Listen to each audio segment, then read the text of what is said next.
Chapter 25, Part 4. We're going to start by looking at speciation and extinction rates, which are heavily influenced by the planet. Specifically, plate tectonics, mass extinctions, and adaptive radiations. Plate tectonics moves land masses. You are very familiar with Pangaea, I'm quite sure. But what you might not know is there have been a total of 3 occasions where Earth was made up of one supercontinent, not just the one Pangaea. The first was 1.1 billion years ago, the second was 600 million years ago, and the most recent was 250 million years ago, which this is the one that was Pangaea. It's predicted that another supercontinent will form 250 million years from now. And this is a result of plate tectonics. Plate tectonics, the continents are part of great plates. The Earth's crust float on the hot underlying mantle. And the movement of the mantle is what causes these plates to shift or slide or move. That's called continental drift. This image shows us the Earth's crust if we cut it away here. And you can see that relative to the diameter of the planet, the crust is really thin. The mantle is quite thick, and this is liquid molten rock that the plates sit atop of, and they are able to move as this liquid moves right along with it. So let's take a look at the Earth's major tectonic plates. Here we're on the North American plate, and we can see that's outlined by this black line right here. There's a smaller plate right there, the Eurasian plate, the Cocos plate, Nazca plate, so on and so forth. Arrows represent the direction the plates are moving. So we can see right here, these two plates are moving away from one another. This plate is moving into this plate.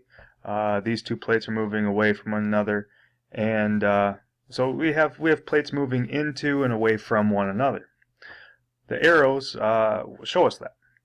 The North American plate and the Eurasian plate are moving away from one another at a pace of about 2 centimeters per year, which is roughly 3/4 of an inch. So they're slowly drifting away from one another, and eventually these continents that are on those plates will be grouped again at some point 250 million years from now. So let's look at the most recent large-scale mass continent, Pangaea. We can see 250 million years ago what it might have looked like. And 200 million years ago it's starting to break apart and drift away a little bit. 135 million years ago to 35 million years ago to today. Now what I want you to think about is how might this drift have affected life over the course of that drift. We're going to look at that in the next slide or so. Well, as you can probably imagine, it does alter habitats. The example of Pangaea, as a result of it, ocean basins became deeper, which ultimately lowered the sea level, draining those shallow coastal seas. Considering where most marine creatures lived at the time, which was shallow waters, that habitat was lost. As a result, the interior of Pangaea was cold and dry. So how would that affect organisms that might have inhabited those inner lands?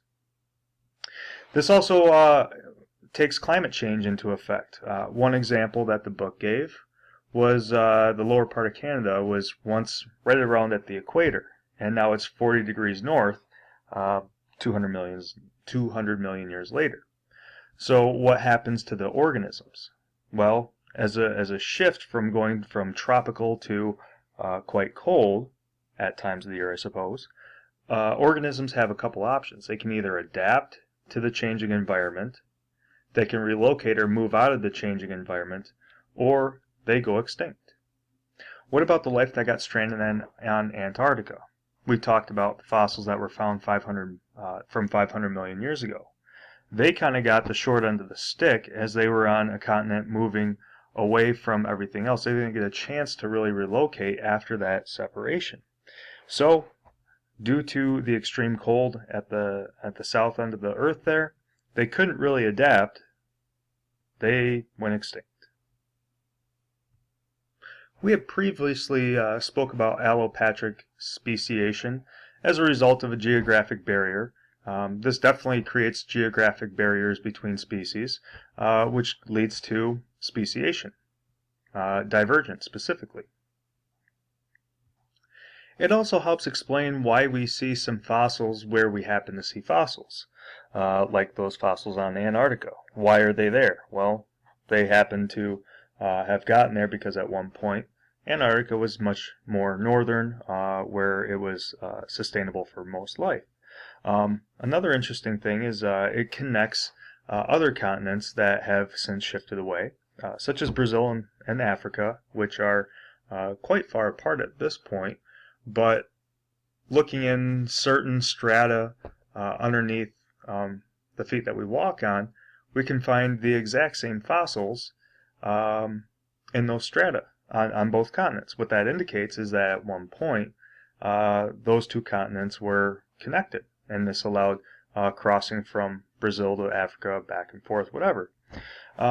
What's interesting today is the climates and habitats that are in Brazil and Africa are considerably different, so it's highly, highly, highly unlikely that organisms millions of years ago were able to live in two entirely different environments if continental drift wasn't occurring. So this really supports the idea that continental drift does occur, and it explains why we're seeing those species, the fossils in both Brazil and Africa, because they were connected. The environment was the same at that point. So moving into extinctions, extinctions happen every year. It's not new, and it's not something that only happens once in a while. Species go extinct every year, and that's for a variety of reasons. The two biggies are loss of habitat or a change in environment, which can cause a species to go extinct, even if the change is seemingly so pointless. Like it can wipe out certain populations. So like changes in pH, the amount of precipitation, or how dry it happens to be. Sometimes too much precipitation can kill something. Even slight temperature changes can for some organisms be too much of a constraint. In a mass extinction, this is when really, really large numbers of species all go extinct right at about the same time. So those 5 extinctions that we looked at earlier in chapter 25 are known as the Big Five, and those have happened over the last 500 million years. We know that they've occurred because they are well documented in the hard-bodied animals that lived in shallow seas. Typically, that's where we can most easily form a fossil, is in those shallow waters. The sediment and conditions for fossilization are pretty good. And then with the hard-bodied animals on top of that, don't decay, have an opportunity to fossilize, that's usually where we end up seeing the largest amount of fossils. So what dictates whether an extinction is a mass extinction or not?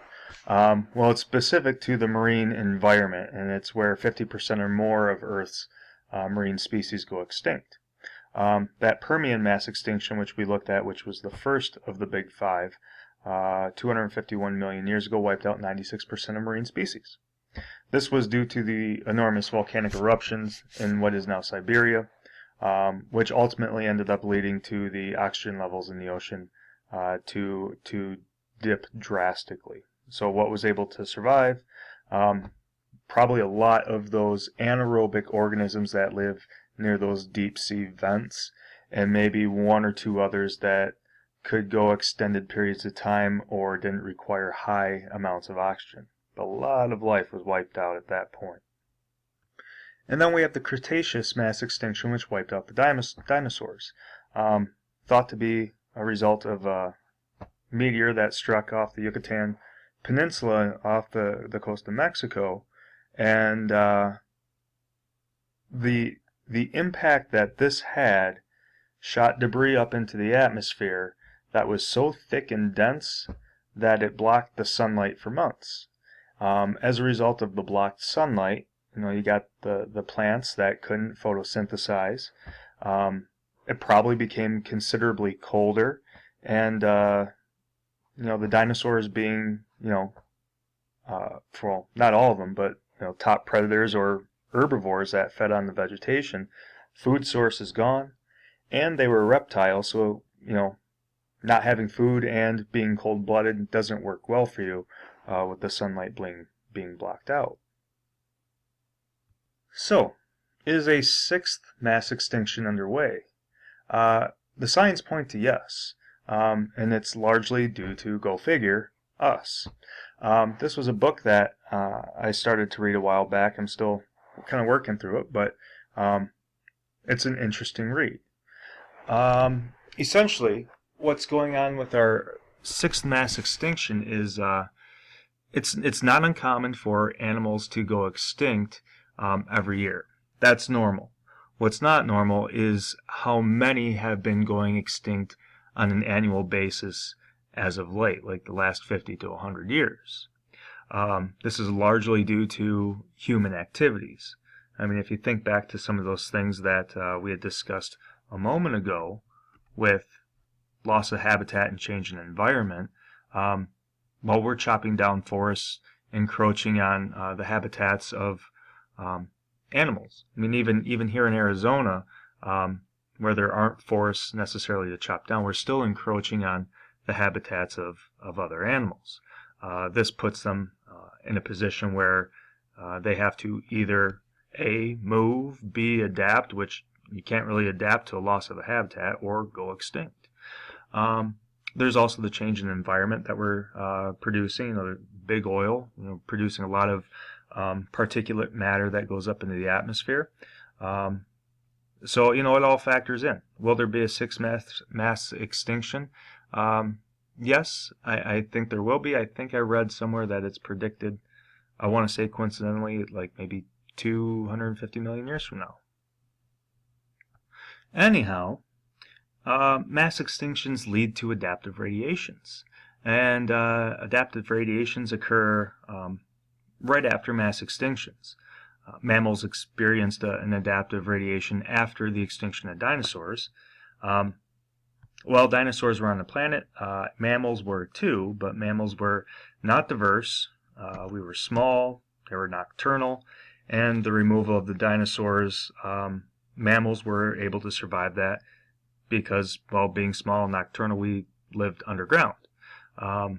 So we were able to survive without necessarily that sunlight that the dinosaurs would. We were able to find food, and once that debris kind of cleared up, mammals kind of took over the planet, and it's been mammals paving the way ever since. So adaptive radiations, periods of evolutionary change in which groups of organisms branch off into many new species. And then those new species adaptations allow them to fill different ecological roles, different niches in their communities. We'll pick up with the last little bit of chapter 25 in the last video.